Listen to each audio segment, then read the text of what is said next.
கர்த்தருடைய பரிசுத்த நாமத்திற்கு மகிமுண்டாகட்டும். ஆண்டவராகிய இயேசு கிறிஸ்துவின் நாமத்தினாலே அன்பு கர்த்தருடைய பிள்ளைகளாகிய தங்கள் அனைவருக்கும் ஸ்வீட் ஊழியத்தின் சார்பாக வாழ்த்துக்களையும் ஸ்தோத்திரங்களையும் தெரிவித்துக் கொள்கின்றேன்.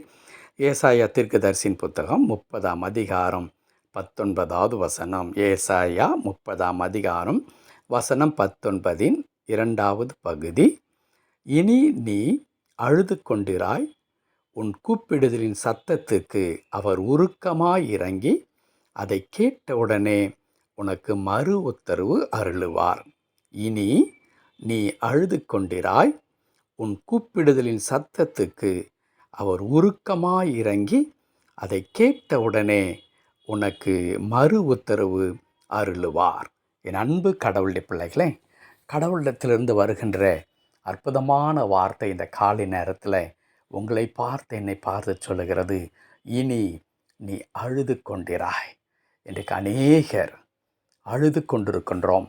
ஒருவேளை வெளிப்படையாக நாம் அழாமல் இருக்கலாம், பிறர் முன்பாக நாம் அழாமல் இருக்கலாம்.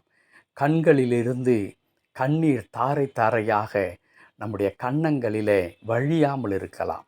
உள்ளுக்குள்ளாக அழுது கொண்டிருக்கிறவர்கள் அநேகர் இருக்கிறார்கள்.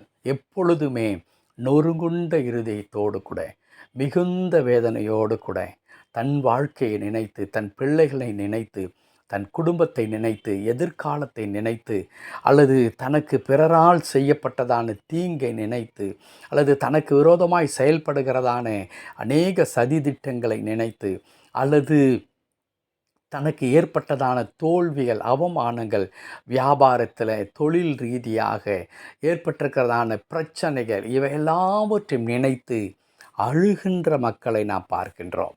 ஆனால் கடவுள் நம்மை பார்த்து சொல்லி தருகின்றார், என் அன்பு கடவுளுடைய பிள்ளைகளே, இனி நீங்கள் அழ வேண்டாம், இனி நீ அழுது கொண்டிராய். ஏன் அழுது கொண்டிராய்?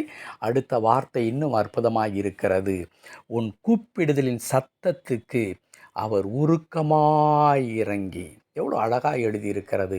உன் கூப்பிடுதலின் சத்தத்திற்கு அவர் உருக்கமாக இறங்கி அதை கேட்டவுடனே மறு உத்தரவு தருவார், அதை கேட்டவுடனே பதில் தருவார். ஆம், அவ்வளவு அருமையான கடவுள் நம்முடைய கடவுள், அவ்வளவு அன்பான கடவுள் நம்முடைய கடவுள், அவ்வளவு இரக்கமே உருவானவராக இருக்கிறார். நாம் அழுகையோடு கூட, கண்ணீரோடு கூட, அல்லது உள்ளமெல்லாம் உடைந்தவர்களாக நாம் ஆண்டவரை நோக்கி கூப்பிடும் பொழுது, இதோ கடவுள் நமக்கு இறங்குகிறார். கடவுள் நமக்கு இறங்கி கூப்பிட்ட உடனே, அதுவும் உருக்கமாய் பதில் சொல்லுகிற கடவுள். நம்முடைய இருதயம் உடைந்து கண்களில் வடிகின்ற கண்ணீரை பார்த்தவுடனே அவருடைய இருதயம் சுக்குநூறாய் உடைந்து விடுகிறது. ஆண்டவராகிய இயேசு கிறிஸ்துவை குறித்து வேதம் சொல்லுகிறது, அவர் நன்மை செய்கிறவராக சுற்றித் திரிந்தார்.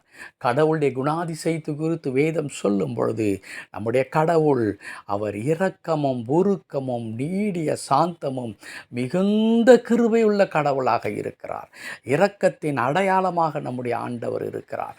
மனதுருக்கத்தின் அடையாளமாக நம்முடைய ஆண்டவர் இருக்கிறார். அன்பின் மொத்த உருவமாக நம்முடைய ஆண்டவர் இருக்கின்றார்.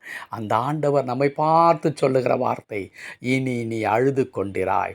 என் அன்பு கடவுளுடைய பிள்ளைகளே, எந்த காரியம் உங்களை அழ வைக்கின்றதோ, அல்லது எந்த காரியம் உங்களுடைய அழுகைக்கு காரணமாக இருக்கிறதோ, அந்த இடத்துல கடவுளுடைய வல்லமை செயல்படும், அற்புதங்கள் நடக்கும்.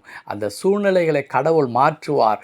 உங்களை எப்பொழுதும் மகிழ்ச்சியாய் வைத்துக் கொள்வார். ஆகையினால் தான் புதிய ஏற்பாட்டில் ஆண்டவர் சொல்லும் பொழுது, யோவான் நற்செய்தி நூலில் இப்படி எழுதியிருக்கிறது, உங்கள் துக்கம் சந்தோஷமாய் மாறும். உங்கள் துக்கம் சந்தோஷமாய் மாறும். கடவுளுடைய பிள்ளைகள் எந்த நேரத்திலும் துக்கத்தோடு கூட இருக்க வேண்டியவர்கள் அல்ல. ஏனென்றால் உங்களுடைய வாழ்க்கையும் உங்களுடைய எதிர்காலமும் உங்களுடைய கையில் இல்லை, அது ஆண்டவருடைய கரத்தில் இருக்கிறது. அவரை நம்பி இருக்கிற நம்மை அவர் பொறுப்பெடுத்து கொள்ளுகிறபடினாலே, ஏன் உன் வாழ்க்கை குறித்து நீ கலங்குகிறாய், உன் பிள்ளைகளை குறித்து நீ என் அழுகிறாய், அது என்னுடைய கரத்தில் இருக்கிறது, ஆகையால் நீ அழ வேண்டாம் என்று சொல்லி, இனி நீ அழுது கொண்டிராய் என்று உன் கண்ணீரை துடைத்து கடவுள் உனக்கு களிப்பை கொடுக்கின்றார். உன் கூப்பிடுதலை கேட்டு ஏன் நீங்கள் அழுகிறீர்களோ அதற்கான பதிலை தந்து உங்களை தேற்றுகிற ஆண்டவராக இருக்கிறார். ஜெபிக்கலாமா? கிருபை நிறைந்த நல்ல ஆண்டவரே, உம்மை துதிக்கிறோம் கர்த்தாவே. எங்களுக்காக அழுகிற கடவுள், எங்கள் மீது மனதுருகிற கடவுள், எங்கள் காரியங்களெல்லாம் கண்ணோக்கி பாரும் ஐயா. இந்த உலகத்திலே நாங்கள் அபாத்திரர்களாக இருக்கிறோம். எங்களால் ஒன்றும் செய்ய முடியவில்லை.